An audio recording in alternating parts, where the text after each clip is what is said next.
ওম নমঃ শিবায়। নমস্কার বন্ধুরা, ভাগ্যদিশা জ্যোতিষ কেন্দ্রে আপনাদের সকলকে স্বাগতম। আজকে আমি আলোচনা করব 12টি রাশিচক্রের মধ্যে গ্রহদের অবস্থান নিয়ে। গ্রহদের দ্বাদশ ভাবের অবস্থান, কি অবস্থায় কি ফলাফল প্রদান করে গ্রহ। জ্যোতিষশাস্ত্র মতে অনেক প্রকার গ্রহের অবস্থার কথা জানা যায়, তার মধ্যে কিছু গ্রহ নিয়ে আমি আলোচনা করব।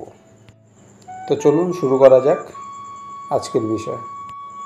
গ্রহদের অবস্থা অনুযায়ী গ্রহ যেভাবে থাকবে সেইভাবেই গ্রহদের ফলাফল নিরূপণ করা হয়। কিন্তু এই গ্রহগণ কিন্তু দশা এবং অন্তর্দশায় দুর্দশাতেই কিন্তু গ্রহরা তার ফল দিয়ে থাকে, এটা অবস্থা অনুযায়ী।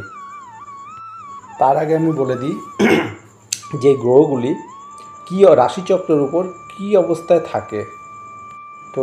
তো গ্রহদের রাশিচক্রের উপর যে প্রথমত শয়ন অবস্থা, 2 নম্বর উপবেশন অবস্থা, 3 নম্বর নেত্রপায়নী অবস্থা, 4 নম্বর প্রকাশন অবস্থা, 5 নম্বর গমন ইচ্ছা, 6 নম্বর গমন, 7 নম্বর সভা, 8 নম্বর আগমন, 9 নম্বর ভোজন, 10 নম্বর হচ্ছে নিত্যলিপ্সা, 11 নম্বর কৌতুক এবং 12 নম্বর নিদ্রা অবস্থানে গ্রহগুলো থাকে। তো আমরা গ্রহ কী অবস্থানে আছে, কোন স্থানে, সেটা আমরা কিন্তু জন্মকুণ্ডলীর ছক দেখে আমরা বুঝতে পারি, বা আপনারাও বুঝতে পারবেন যে আপনার কী অবস্থায় আছে। আপনি কোনো ভালো অ্যাস্ট্রোলজার বা কাউকে দেখিয়ে আপনার জন্মকুণ্ডলীর ছক দেখালে আপনাকে বলে দিতে পারবে যে আপনার গ্রহ বর্তমানে কী অবস্থায় আছে আপনার। তো যাই হোক, আমাদের এই চ্যানেলটিতে যদি আপনারা নতুন হয়ে থাকেন তো অবশ্যই চ্যানেলটি সাবস্ক্রাইব করবেন এবং বেল আইকনটি ক্লিক করে রাখবেন, যাতে পরবর্তী নতুন নতুন ভিডিও আপনাদের কাছে নোটিফিকেশনগুলো যায় আপলোড করলে।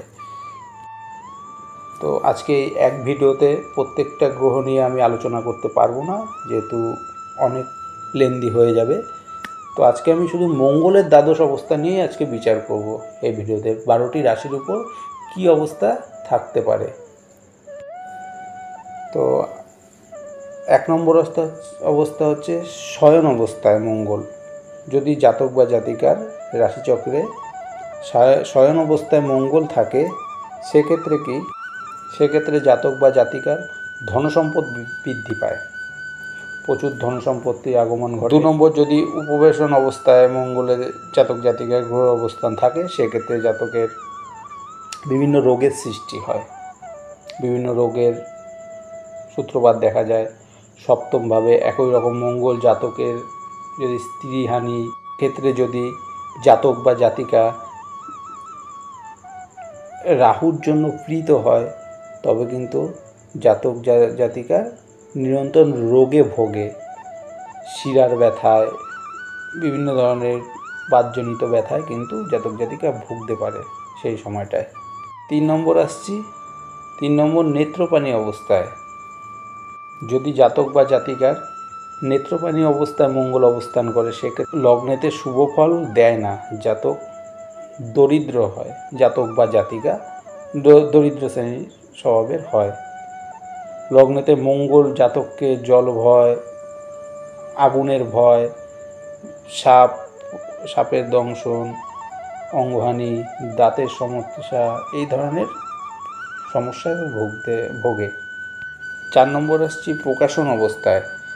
জাতক নিজের গুণের প্রকাশ করে, 4 নম্বর অবস্থায় খুব একটা ভালো ফল দেয়, রাজকীয় সম্মান পায় যদি এই অবস্থায় মঙ্গল থাকে। বিদেশে বিজনেসের জন্য তাদের ভালো সময় থাকে। 5 নম্বর আসছি গমনেচ্ছা অবস্থান। জাতকের সব সময় গমন করার ইচ্ছে দিয়েই কিন্তু থাকে এই অবস্থানে থাকলে। এই রকম জাতকের স্ত্রীরা কীরকম হয়, ঝগড়াটে হয়ে থাকে, শত্রুতা, তাদের ধনের হানি হয়। জাতকের কিন্তু বিভিন্ন ধরনের রোগেরও সৃষ্টি হয়, চর্মরোগটা বেশি দেখা দেয় এই অবস্থানে থাকলে। 6 নম্বর আসছি গমন অবস্থা। এই গমন অবস্থায় কিন্তু জাতক বা জাতিকা খুব বুদ্ধিমান বা বুদ্ধিমতী হয়ে থাকে এই গমন অবস্থায়। অনেক গুণ সম্পন্ন হয়ে থাকে, তীক্ষ্ণ বুদ্ধি থাকে, তারা কিন্তু যে কোনো পরিস্থিতিতে শত্রুর জয়, শত্রু মোকাবিলা করতে পারে, আত্মীয় পরিজনকে সুখ দিয়ে থাকে। এই ধরনের এই গমন অবস্থায় যদি মঙ্গল অবস্থান করে। তো নেক্সট আসছি 7 নম্বর, সভা অবস্থান। জাতককে যুদ্ধ বিদ্যায় নিপুণ করে তোলে, ধার্মাত্মিক, মানি, টাকা পয়সার দিক থেকে বহুগুলি করে থাকে এই অবস্থায়। নেক্সট 8 নম্বর আসছি, আগমন অবস্থায়। জাতককে আগমন অবস্থায় খুব একটা ভালো ফল দেয় না। আগমন অবস্থায় জাতকে কি হয়, জাতককে কাপুরুষ বানিয়ে দেয়, যুক্ত হয়, বিভিন্ন ধরনের অসামাজিক কাজকর্ম করে থাকে, ধর্মহীন কাজকর্ম এসব করে থাকে। 9 নম্বর আসছি ভোজন অবস্থা। জাতককে ভোজন অবস্থাতেও জাতক বা জাতিকা নিজ কর্মযুক্ত বা মানহানির এই ধরনের কাজে যুক্ত হয়ে থাকে, এই ধরনের কাজে তারা বেশি লিপ্ত হয়ে পড়ে। 10 নম্বর আসছি নিত্যলিপ্সা অবস্থা।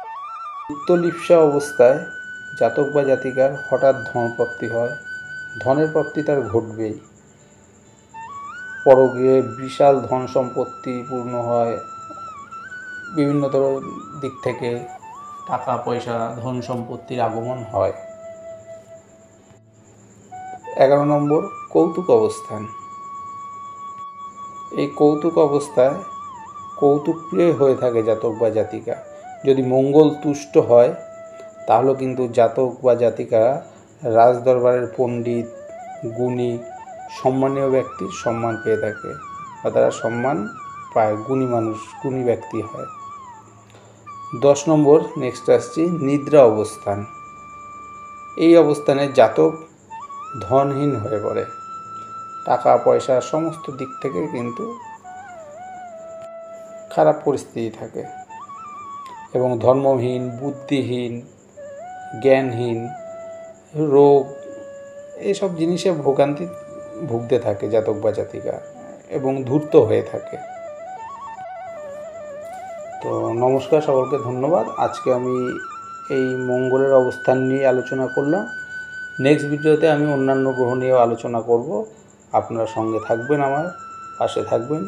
আমার চ্যানেলটিকে আরেকবারের জন্য বলছি, চ্যানেলটিকে সাবস্ক্রাইব করবেন যাতে নতুন নতুন ভিডিও আপলোড করি, এবং বেল আইকনটি ক্লিক করে রাখবেন যাতে আপনাদের কাছে নোটিফিকেশন যায়। তো চলুন, নমস্কার, ধন্যবাদ সকলকে।